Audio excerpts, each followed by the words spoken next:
We have guest appearances on our podcast today. Oh. Our singer, introduce yourself. Hi, I'm Lucy. Lucy Sienkiewicz. And our mandolin And harmonica extraordinaire, Leo. Leo Jaeger. And that was awesome despite the banjo. I wouldn't say despite. I think you added to it. Did you guys have fun? You guys want to come back? Yeah, maybe if they make enough money on this recording. Yeah. We'll have to come up with another song for us to do together. We got to come up with a band name. Leo, one of Leo's favorites is, what's your favorite one to play? Blowing in the Wind. Blowing in the Bob- Wind. Bob Dylan. Blowing in the Wind, yeah. Oh, I was going to say I know Dust in the Wind by Kansas. Oh, yeah. We can do Blowing in the Wind sometime. Look ahead, folks. I know Blowing Down This Old Dusty Road by Woody Guthrie. Oh, that sounds good too. Which is also fun. But anyway. Well, thanks Thanks, kids. guys. Yeah. You can walk home, Leo. Well, we can call ourselves the Moonshine Still Band. How The about Moonshine. that? That sounds like something. Called the Copper Still. And as Gregor of Nyssa would say, it's always in motion. The Copper Still. Always making progress.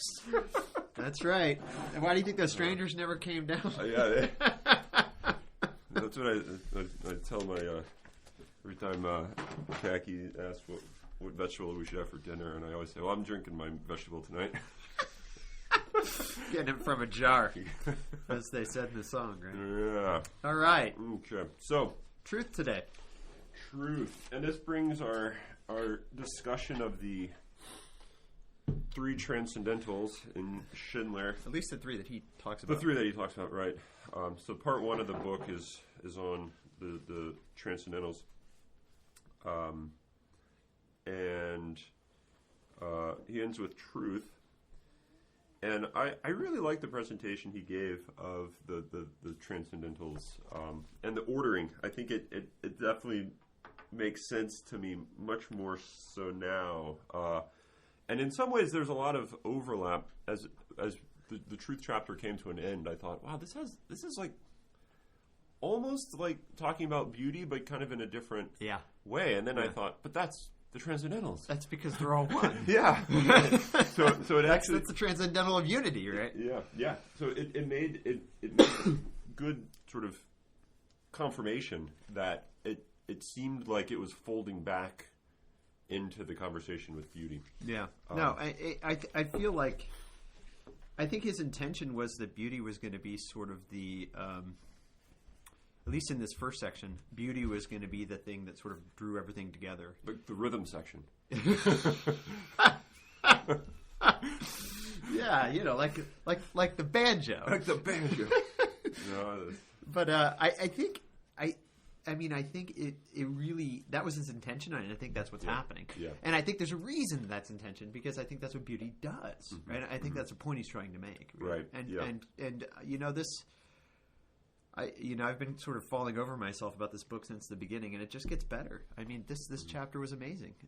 I still think the beauty thing is the most life-changing thing to me so far, but this idea of information has been so helpful to me. Mm-hmm. I mean, again, everything that I've worried about is finally put into words, and here they are. Yeah.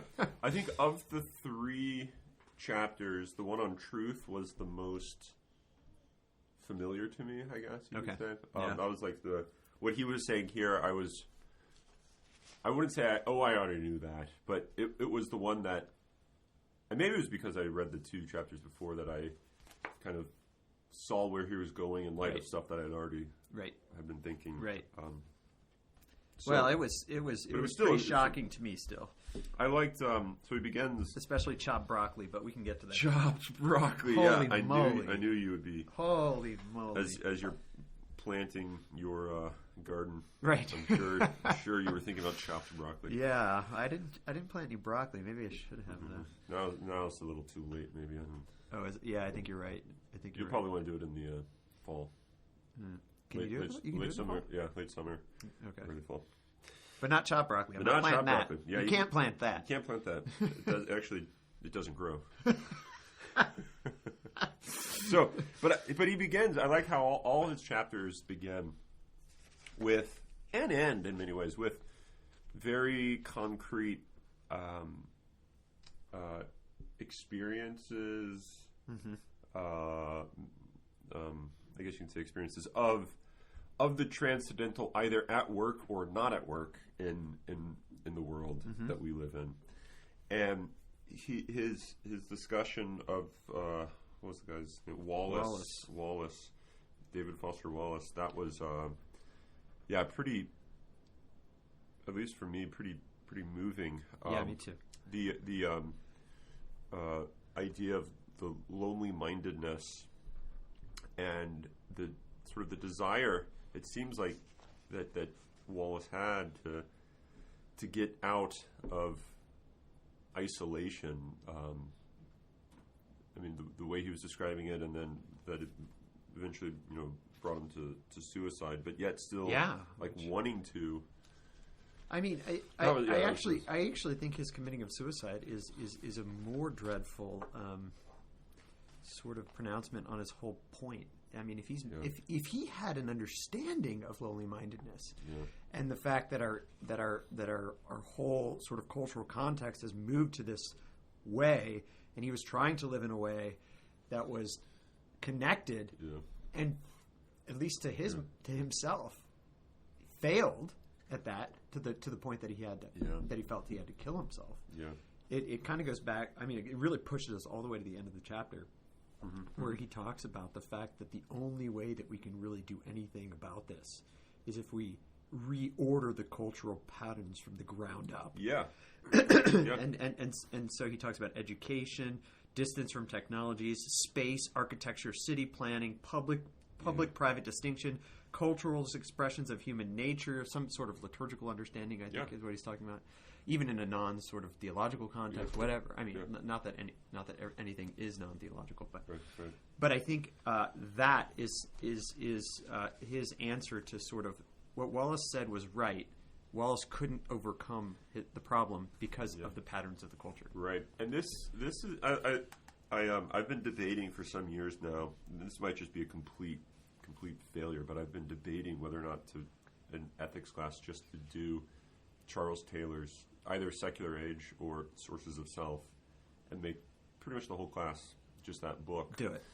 If you do it, I'm there. Okay, but because I've used some of his shorter works in some of my classes. If he comes up everywhere. Yeah, so he's such an influential writer for our day, and sort of has an insight into the problems that it seems like everybody I read is going to have a footnote to him. Do you know one of his favorite theologians? Gregory of Nyssa. Oh my gosh! Yeah. Wait, how do you really? Yeah. I'm serious. That's great. Yeah. So that's great.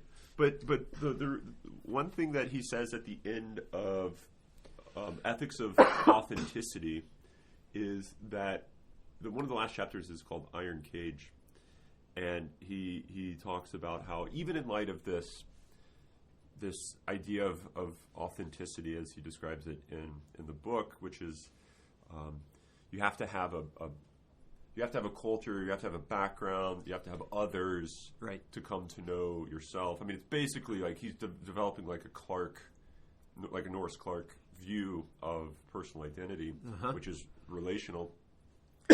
even once you recognize, okay, that's the proper ordering of man, that's where man's going to find his identity and his fulfillment, is in sort of this relationality with others. He then says, but this might not be something that we can simply just pull off on our own, because it turns out what the thesis says is that it comes about in interplay with a community and with others. And so if the external structures prevent you from doing it, it's almost like you recognize that fulfillment is going to come with a loving relationship with your spouse. But if your spouse doesn't reciprocate that, then you're living this life knowing what you should be ordered to, but not able to bring it about. Right. And the concern is, what are the external conditions, and does it preclude the actualization of that end. Yeah. Yeah. And I think that's seemingly probably what Foster Wallace was concerned with, is he saw what we were ordered to, but just unable to bring it about. Maybe I don't know anything about the guy at all. Maybe it had to do with that. Given maybe he lived in New York or London or I don't know, wherever, and it was just a very unnatural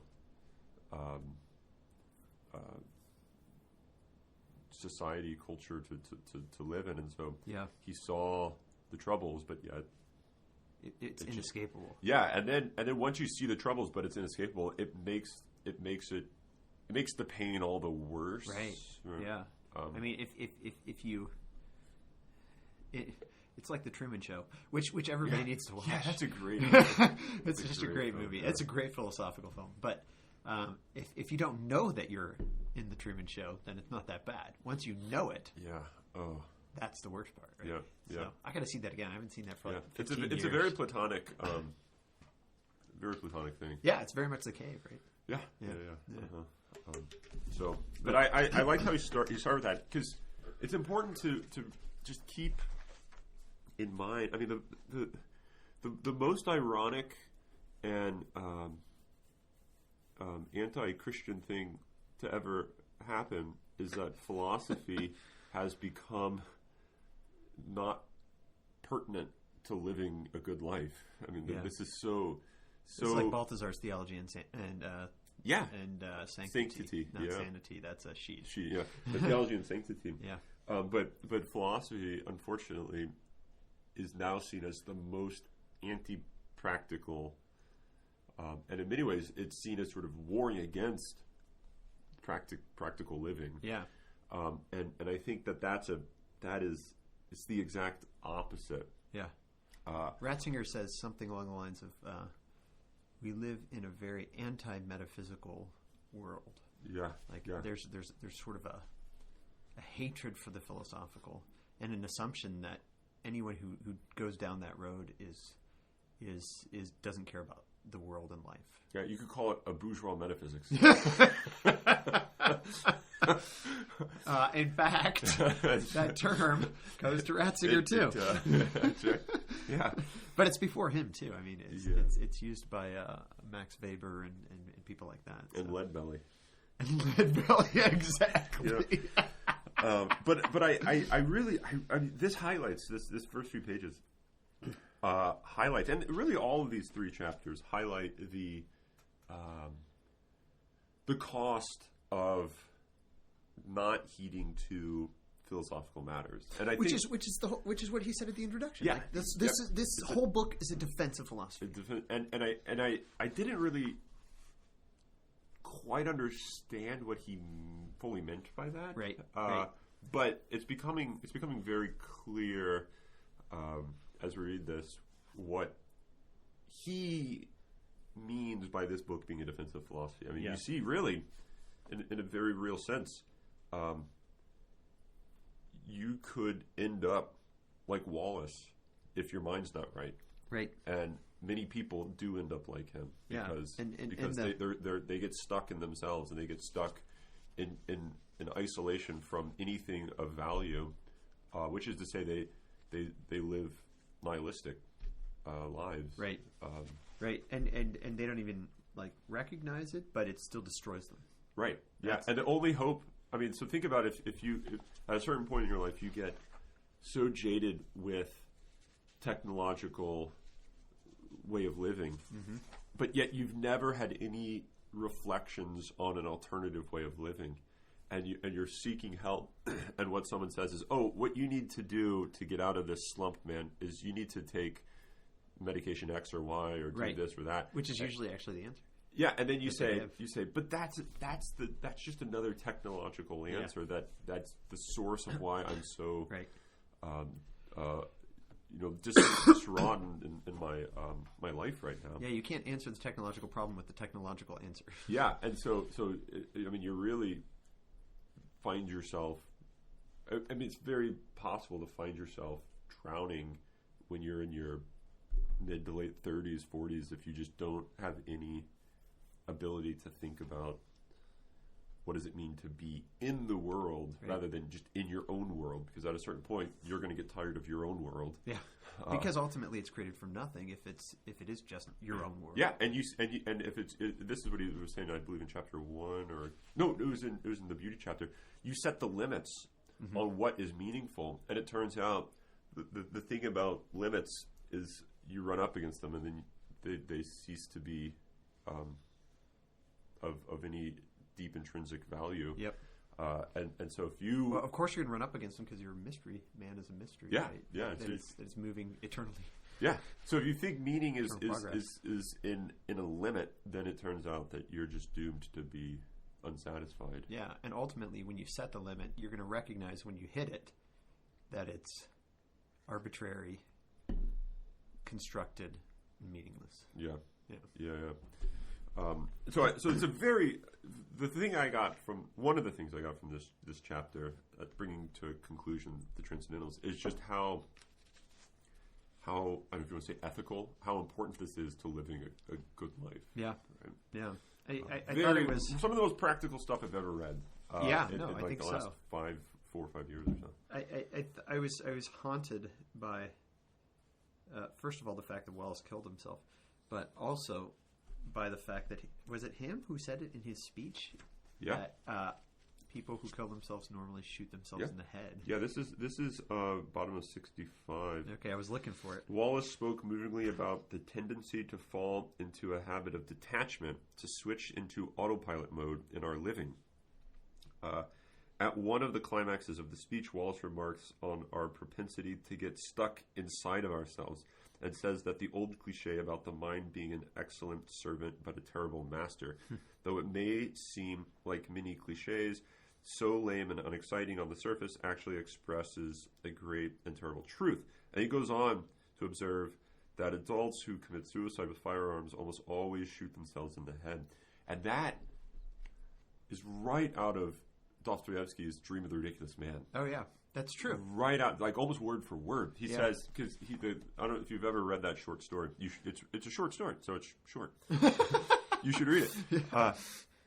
But don't give it away. No, I'm not going to give it away. But the character in there, I mean, this is on like page 2, and it doesn't give away a lot of the stuff. Yeah. But he's debating whether or not to commit suicide, and he's planning on shooting himself.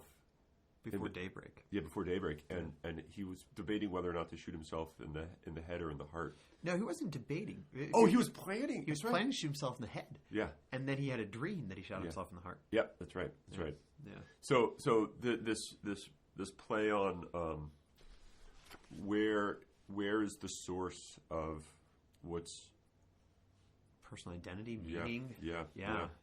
It's a good. What's the center of man? Yeah, and I think in this chapter, Schindler's making a point about truth being, in some sense, central to what man is. Yeah, right? Yeah, and I think what he's saying is it's intellectual in the sense that it's about a type of knowing, but I think what's being drawn out is that the type of knowing has just as much to do with, I mean, this goes to the Dostoevsky thing, just as much to do with the heart as it does with the mind, if you want to put it that way. That it has more to do with a being with reality in this in the way in which you don't take yourself to be the master of it, but once you recognize reality as sort of beautiful, inviting you receive it. And so I think towards the we can get to this. You receive it into you, and you enter into it. Yeah, and so it becomes not something that you can simply know at a distance. Yeah. So I've been learning a lot of banjo. Most of you have probably been learning Phil Psych and calculus and things during this time online. I've been learning a lot of online banjo, and I've been watching this guy Patrick Costello, who when he was younger lost most of his hearing. This is the guy that sent you the video. Oh, really? Yeah, lost most of his hearing, and he, someone asked him this question in one of these like YouTube video lecture things that sort of course things on the banjo, how to play a particular song. And they said, "Can you talk?" He said, "I'm mostly deaf too, and I'm learning the banjo. Can you talk about how you how you've come to experience the banjo in light of this?" And he said, "No, I can't put it into words." Huh. And he goes on. He says it wouldn't make any sense if I put it into words. I mean, incredibly interesting insight from this guy who's not a academic philosopher, but in many ways more in tune with reality. It's like Schindler's explanation of the carpenter and the philosophy department guy. Yeah, exactly. Yeah. Yeah. And I thought that was a perfect example of someone who has come to know a truth, or he knows something. He really does. It's not simply like his own feeling, right? But he knows something about the banjo, about music, that he can't explain. And I think this is something that many of us have known firsthand when someone says, "Oh, tell me, this happened to me," and I was kind of embarrassed, but now I'm not so embarrassed. When I was engaged, one of my good friends who hadn't met my now wife was like, "Oh, what do you love so much about khaki?" And I was like, and I couldn't think of like a good articulate thing to say. Yeah, something that did justice to the love. Yeah, and so I said something really stupid. Right? I mean, it sounds so generic that it could have like applied to like anyone, anything. And it's just like that just sounds so stupid. Yeah. And so I think there's something about the recognition of the inability to fully put into, as he goes on to say, the bite-sized nugget of information such that it can be transferred from here's the reality, take the little bite-sized nugget, and now you can pass it on to someone who knows nothing about this, and they'll know everything about it because you gave them that little... Yeah, at least everything about this abstracted part of that. Yeah. But everything's just abstractable parts anyway. Yeah, and the information model. Yeah, so in the info world, the hope is that enough abstracting of bits of information is enough to give you, or give anyone, the whole of what something is. The whole of it, yeah. And which is a denial of beauty. And then check this out. This is going to get kind of, I don't know, edgy. Okay. But so if that's the case, so if you think of education that way, and then bits of information become a commodity. Yeah. Right. Absolutely. So, it has to. So then it's okay. Who possesses the bits? And then it's a question of, okay, who's got the money to pay for the bits? Yeah. And then it's a matter of, I gave you the money, you give me the bits of information now. Right. And if I don't get the bits in my head, there's something wrong with you. Yeah, you, the teacher, because you haven't... You're failing on your end of the deal. Yeah. Right. You're supposed to be the one that's given me the stuff that I paid for. Yeah. Right. And the useful bits of information. Yeah. And that I need later in my life to do other things. Yeah, and so that's why that lead to nothing. Yeah. No, they lead to other things, which lead to other things. Which ultimately leads to one thing that is itself, which is good for nothing. Right? And that's last chapter. Yep. Right?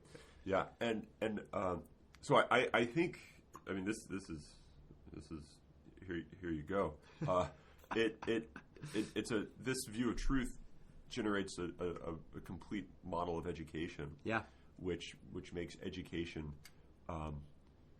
so depersonal, non-personal, that it's no different from like someone buying a sweater and then transferring it to someone else. Like okay, I have it now. I'm going to like pass it on.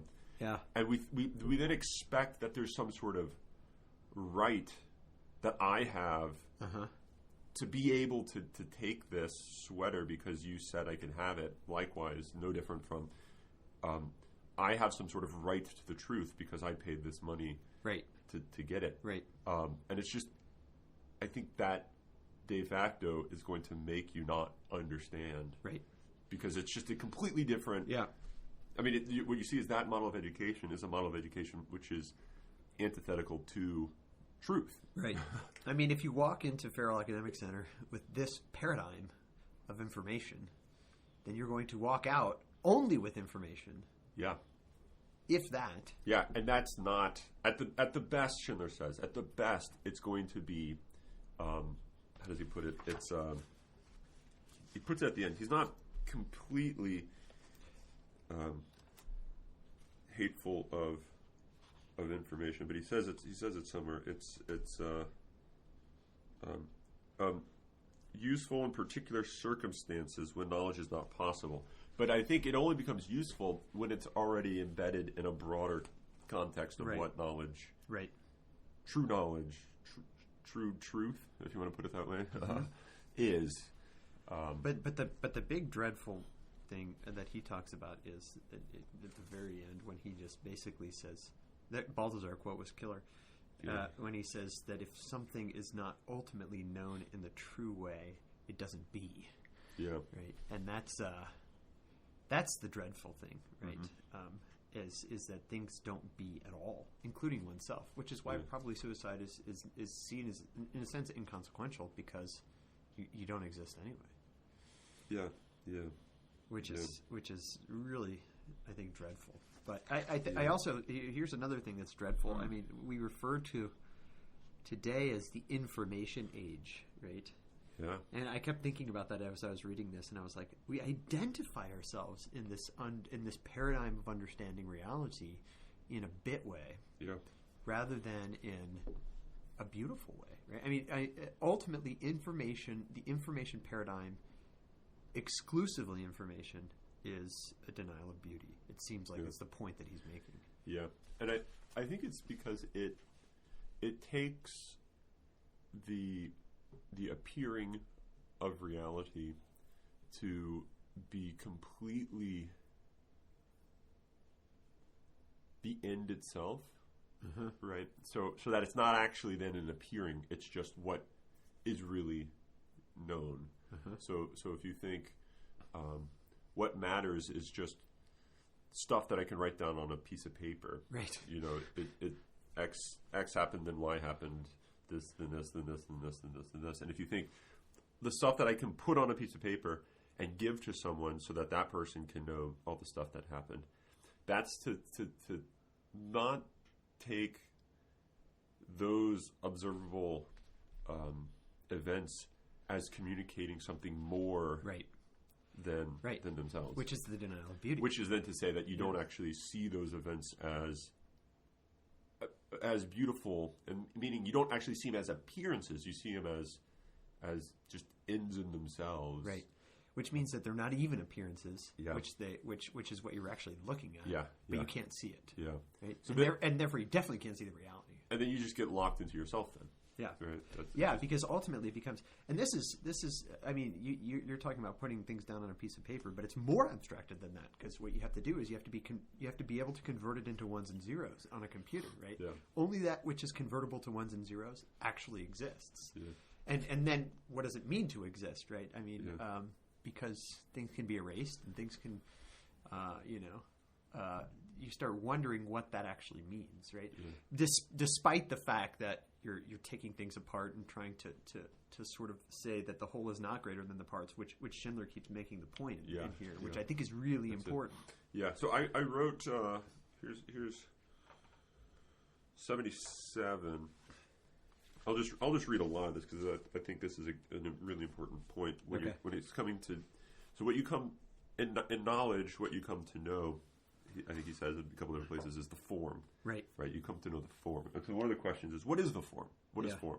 Super important to get clear on. Here's a great way to put it on the top of 77.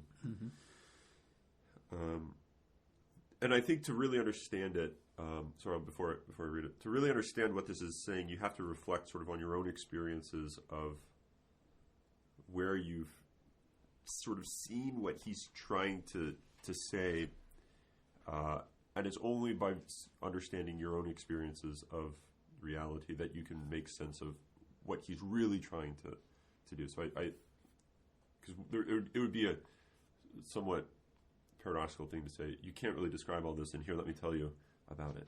Right.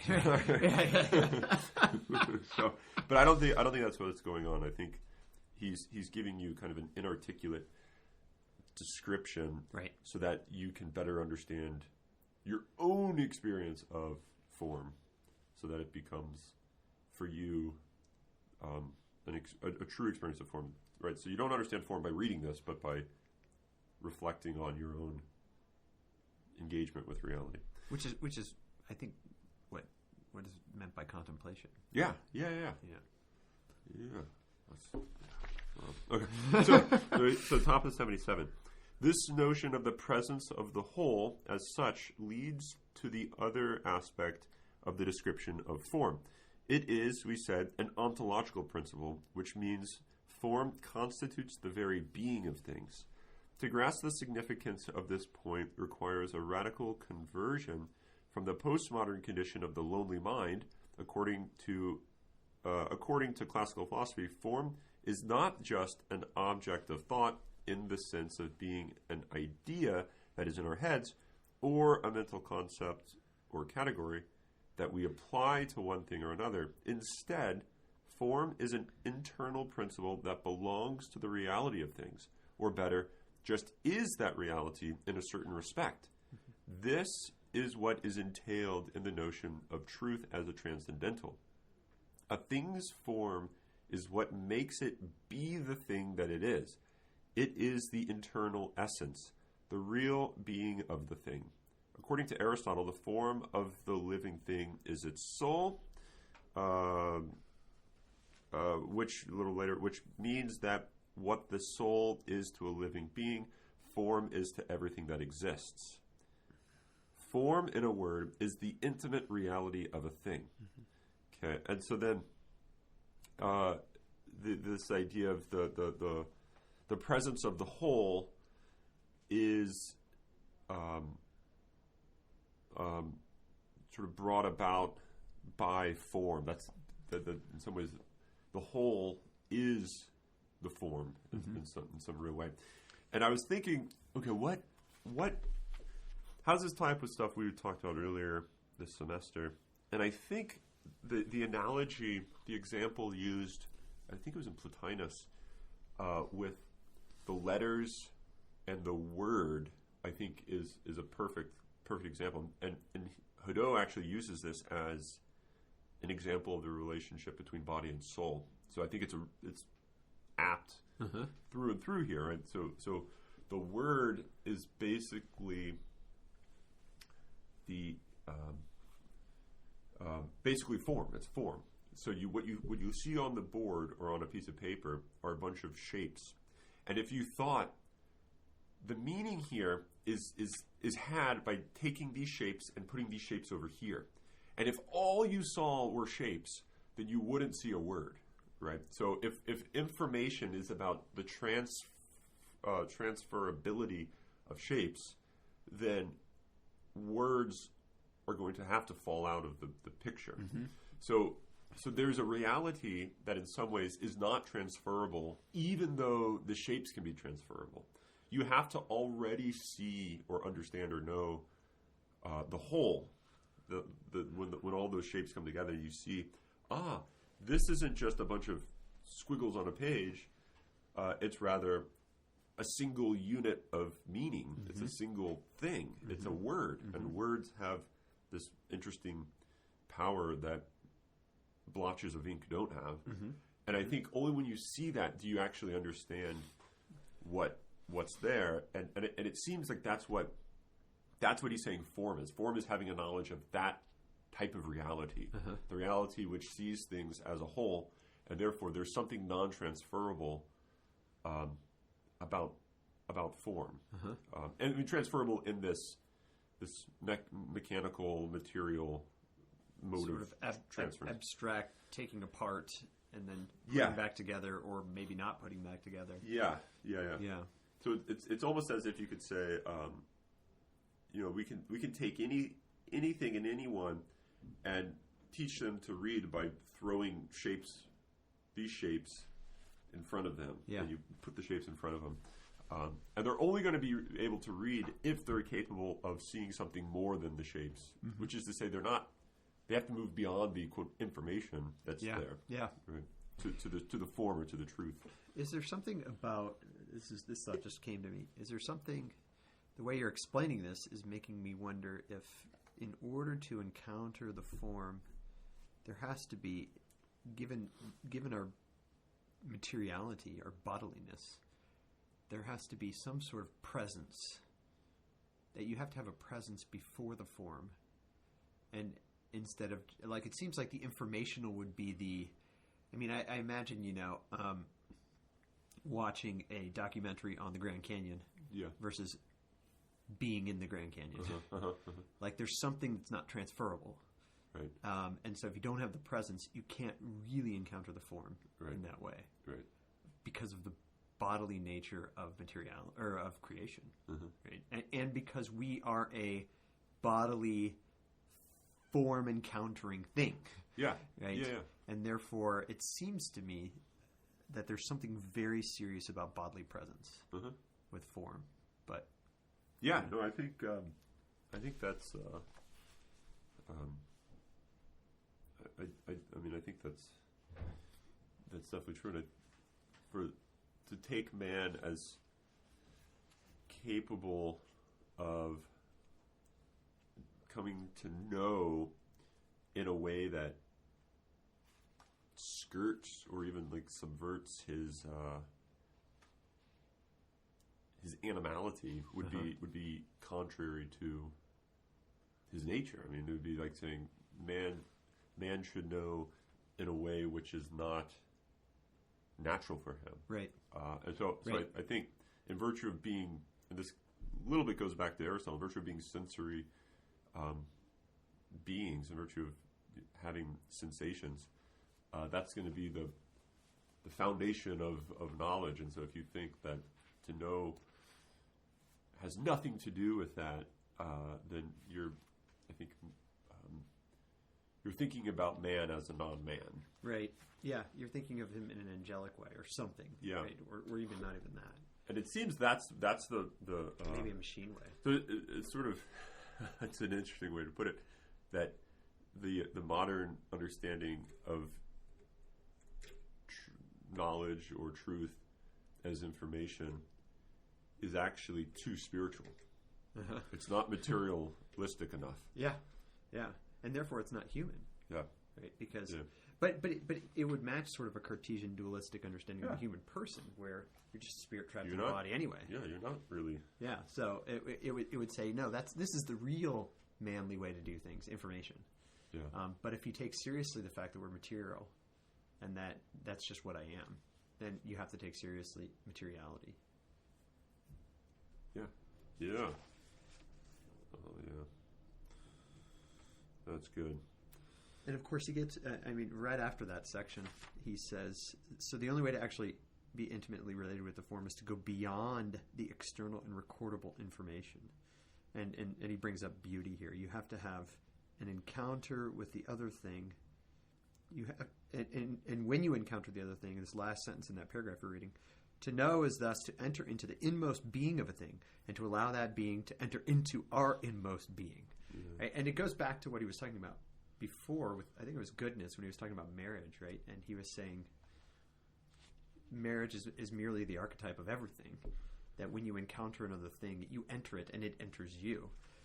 On the next page, though, he brings up the very Platonic, and whenever I bring this up in my classes, the kids think I'm crazy. Yeah.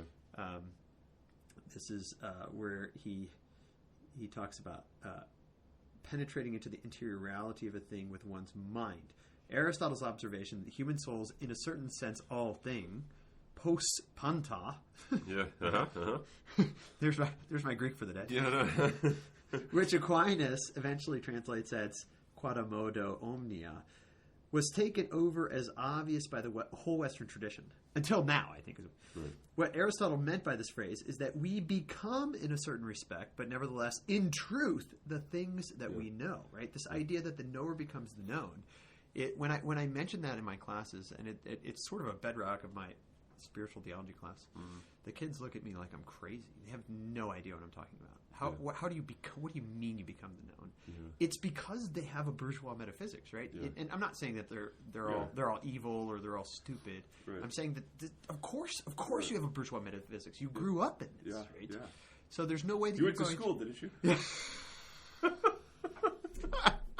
What did you learn in school today? But I think that there's no way that you can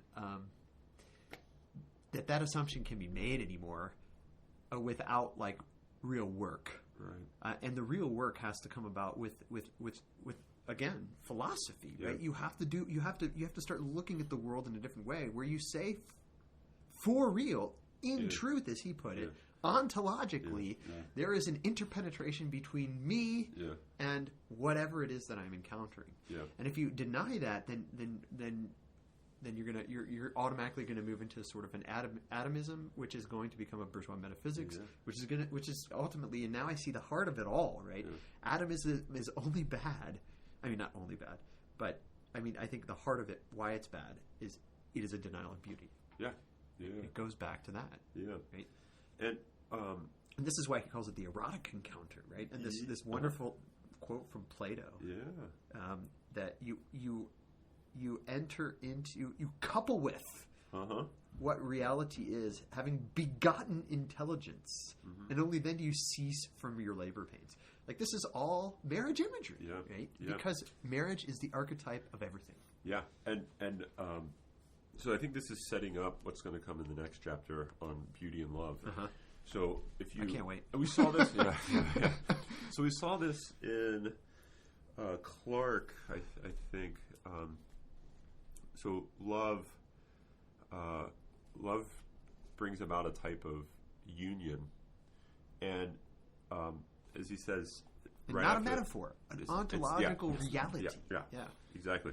And so then he brings up Adam and Eve again here, and he says, and this is within the context of the sexual union or love, where you have Adam knew Eve, and I think what's going on is there's a type of union that comes about through a knowing, which is also the exact same thing as a type of loving. So what's going on, and this goes way back to the beginning of the semester, but we talked about Plato, and for Plato,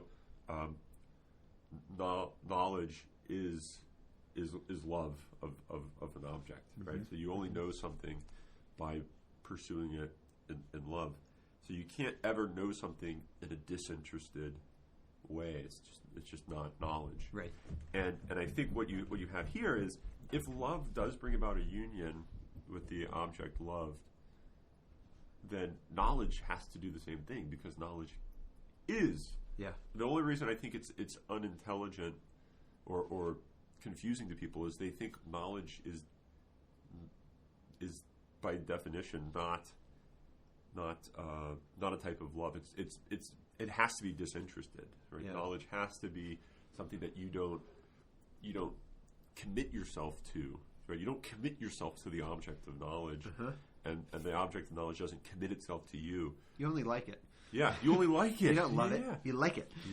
And then and I think, but in the context, hopefully, I mean, this is what you have. You have knowledge and you have love, kind of on these two hands. And I think what you see is they have to be treated in the same way. And then this raises this concern. If you treat knowledge in one way, then you are going to have to treat love in the other way. And so if you treat knowledge in a disinterested way, in an information way, then it turns out, whether you want it or not, your view of love is going to become that. So it's going to be, actually, the view of love is going to simply become a liking, which is to say that on the one hand you have knowledge, or you have truth, on the other hand you have goodness.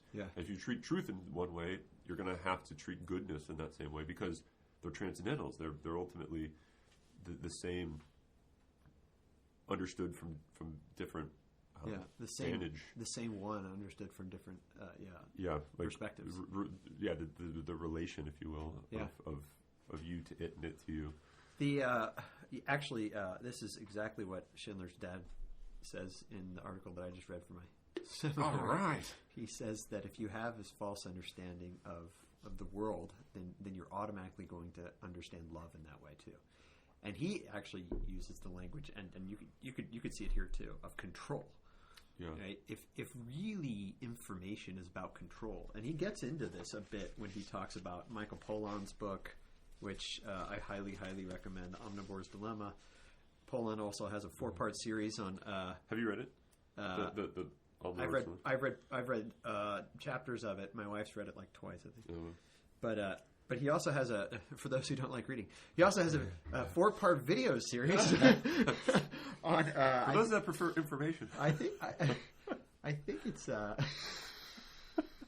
I think it's a Netflix original. I don't remember what it was, but it's called Fire, Earth, Water, and Air.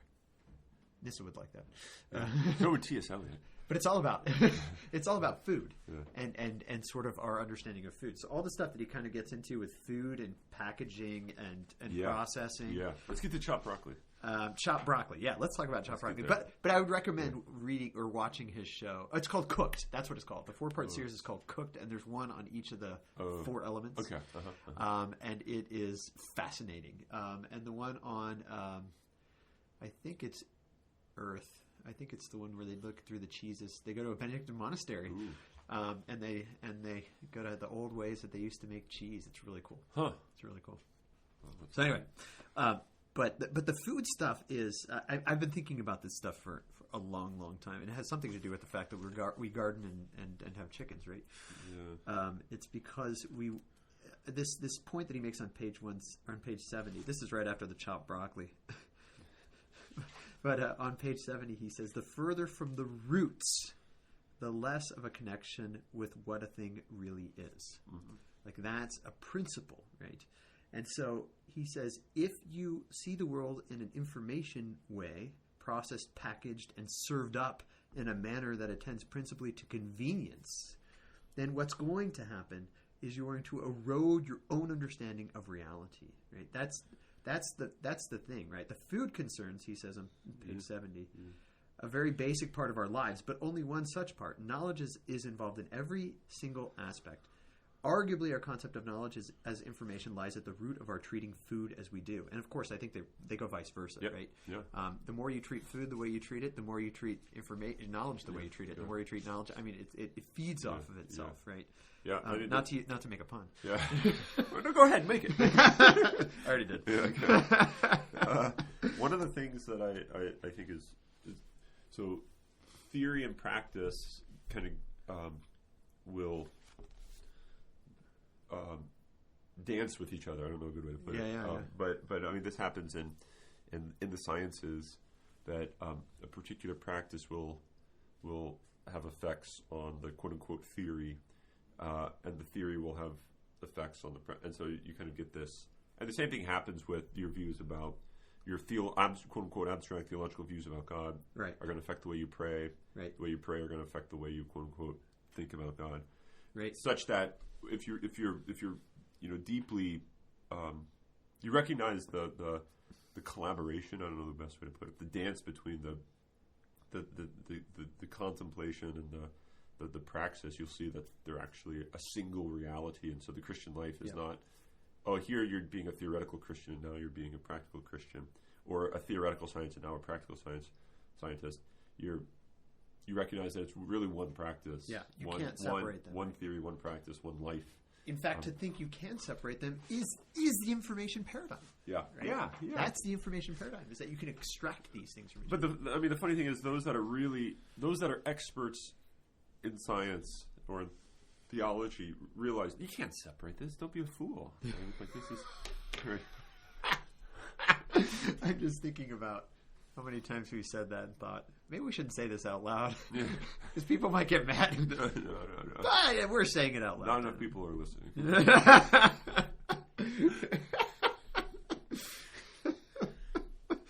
But we have a saying for something like this too in liturgical theology: lex orandi, lex credendi, right? That's what I was thinking. The way of prayer is the way of belief. You could also say lex laborandi, lex credendi. Yeah. Like the way that you act and work is the way that you'll believe, and vice versa, right? Yeah. And so lex lex labora lex. Or yeah, no, that's what I said. Lex I gotta laborandi. put it in the genitive or the genitive gerund. Yeah. But I think that's his ultimate point and why he ends. Like I knew this whole thing, but I could see page 80 being a surprise to people who weren't seeing this. Yeah. Because all of a sudden he starts just lambasting like our entire cultural pattern of living. Yeah. And it doesn't seem like that fits unless you recognize already that the way that you see the world is the way that the way that you act in the world is the way that you will see the world. Yeah. And which is why we do the things that we do, why you're learning the banjo is because you want to act in the world in a way that helps you to see it in a proper way. And I think the banjo aids that, right? In a real way, because it's a real thing that you're engaging with that has its own limits and its own nature that you have to conform yourself to. Yeah. Which isn't true for swiping and clicking. Yeah, and I think if you have children, you see the world in a way that those that don't have children won't see it, and those that make vows of silence will see the world in a way that those that don't make it. Oh my gosh! Right? Yeah. So there's the way that you live in the world will open up.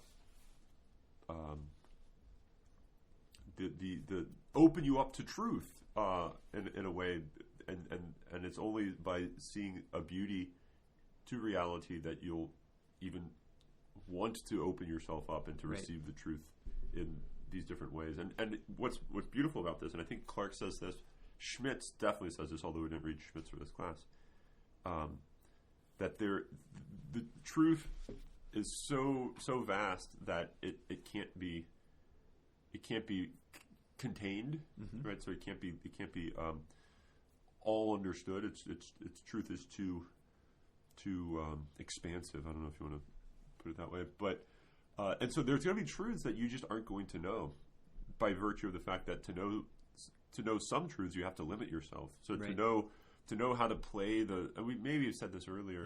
To play the violin well, you have to forego learning how to play the bagpipes, or for that matter, forego learning how to, raise prize goats. Yeah, exactly. Right, and then even more sort of bigger picture. Although I don't think it's at all in contrast to any of this. To know the truths, and to experience the goods, to commit yourself to reality as a celibate is going to open yourself up to understanding certain truths of reality that those that take vows of marriage aren't going to ever know, and vice versa. And so it's not like you're foregoing truths for the sake of a worldly life or what have you. Right.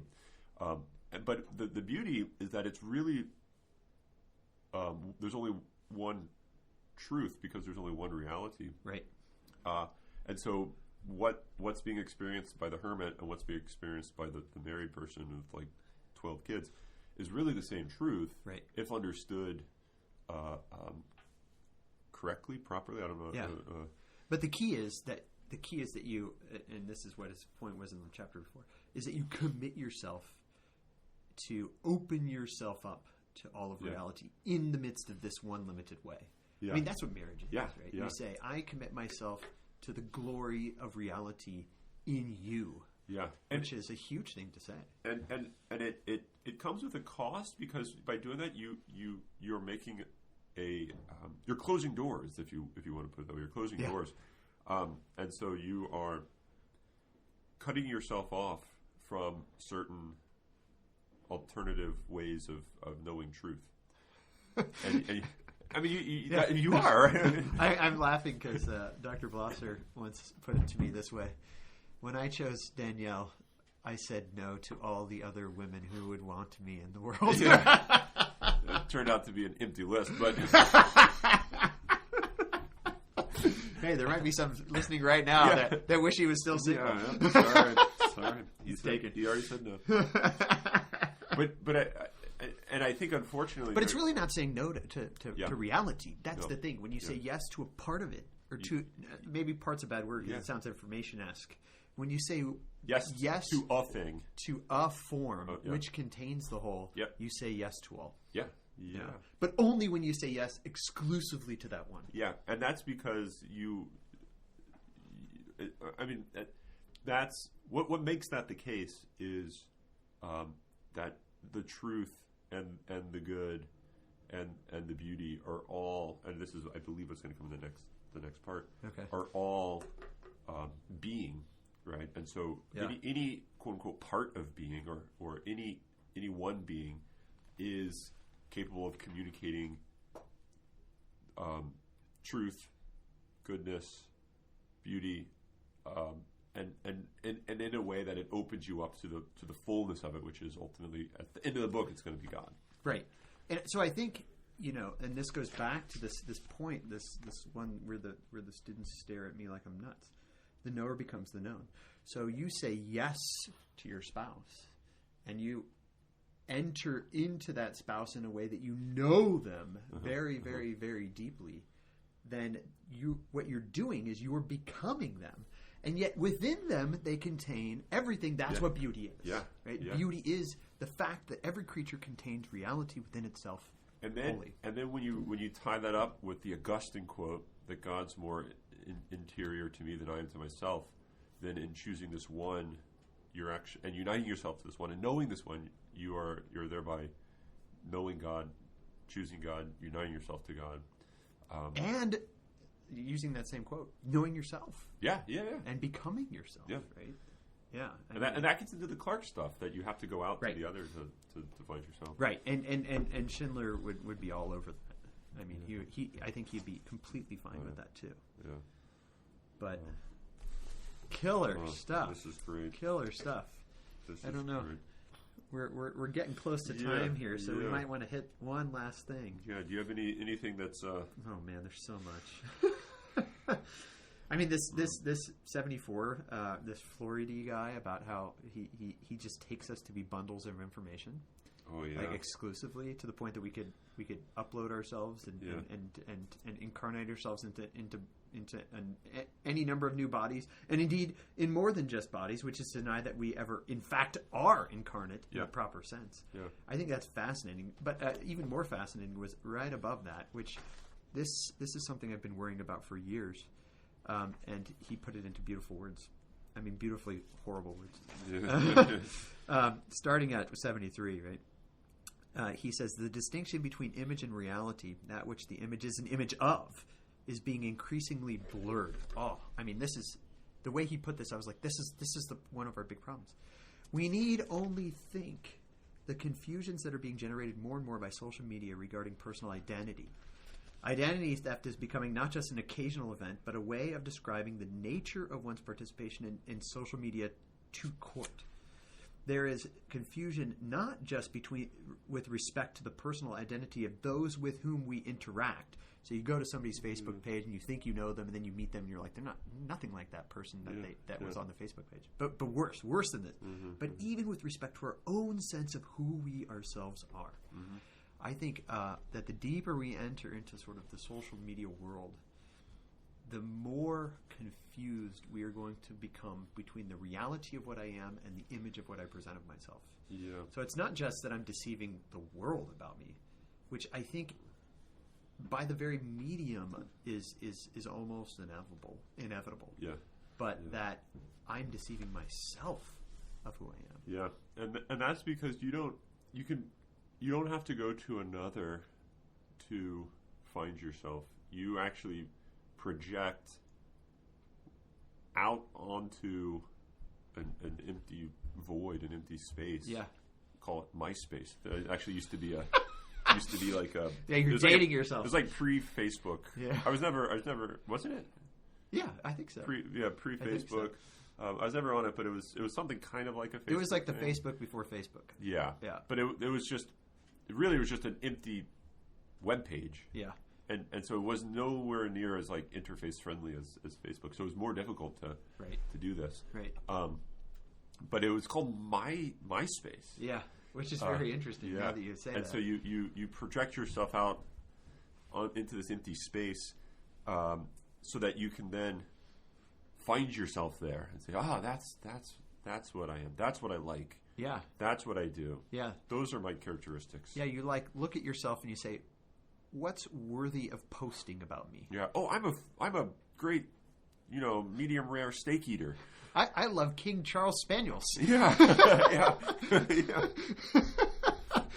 I mean, we laugh at this, but this is what the social media world is, right? And so all of a sudden you become defined by, and most of the time you're going to be defined by, and this gets really dystopian, but you're going to be defined by the logos of the things that you like to drink and eat, right? Yeah, you've got the products that you enjoy, right? The commodification of reality, which becomes you become just a bundle of commodities that you like. Yeah, projection of it.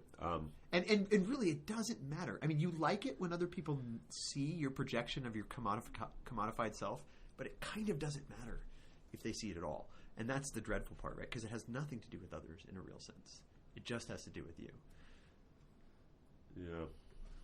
But I think that that's what's going to happen in an information paradigm with a person that is, or with human anthropology, reduced to information is going to turn into that, right? Yeah, and I don't know if you want to say, well, I mean, turn into in the sense that it's still.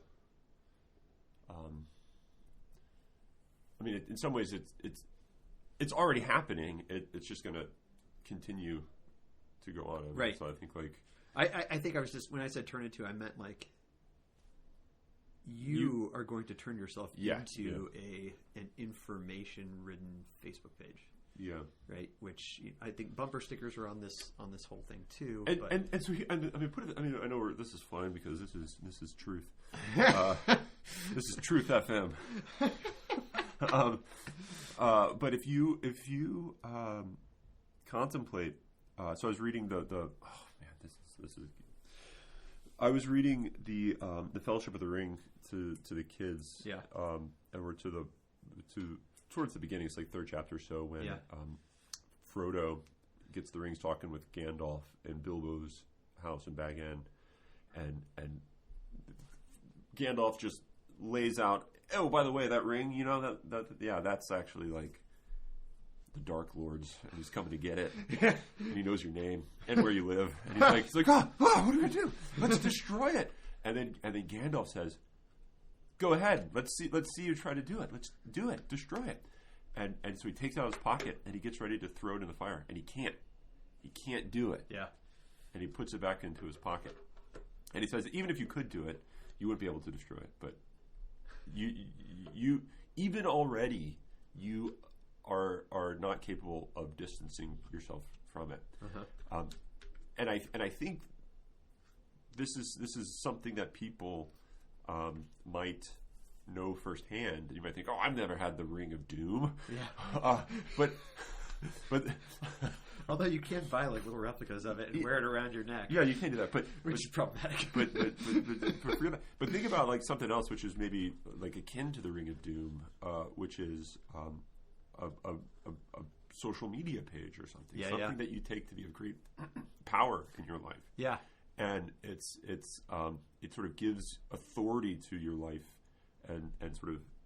Makes you think you control the world. Yeah. And it makes you think you control your own life, and then say, okay, can I get rid of it? Yeah. Can I shut it down? And a lot of people are going to say, I can't do it. All right. Yeah. I think we there's something similar, very similar, going on there. Because it's your identity. You place, and this is.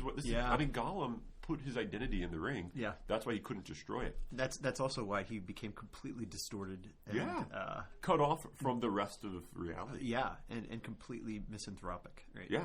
Or mishubotic. And he even this is great. Frodo Gandalf says Gollum hated the ring most of all.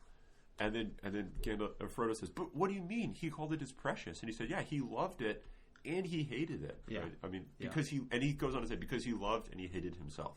Oh my gosh. Wow. Yeah. So would Tom Bombadil be the guy that's? Yeah, Tom. You've got to be. He's playing banjo in his backyard. Yeah. Actually, probably. And he made his own banjo. Of course he did. Yeah. Of course I'm he sure did. Tom Bombadil did. And if you don't know who Tom Bombadil is, that just means you need to read the book.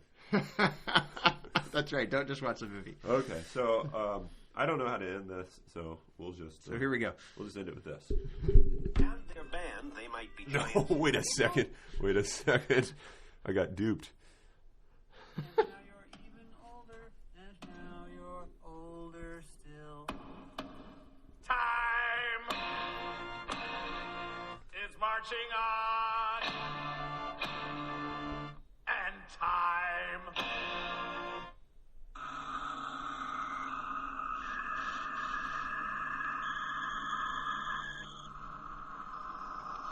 is still marching on. This day will soon be at an end, and now it's even sooner, and now it's even sooner, and now it's even sooner. This day will soon be at an end, and now it's even sooner, and now it's sooner still.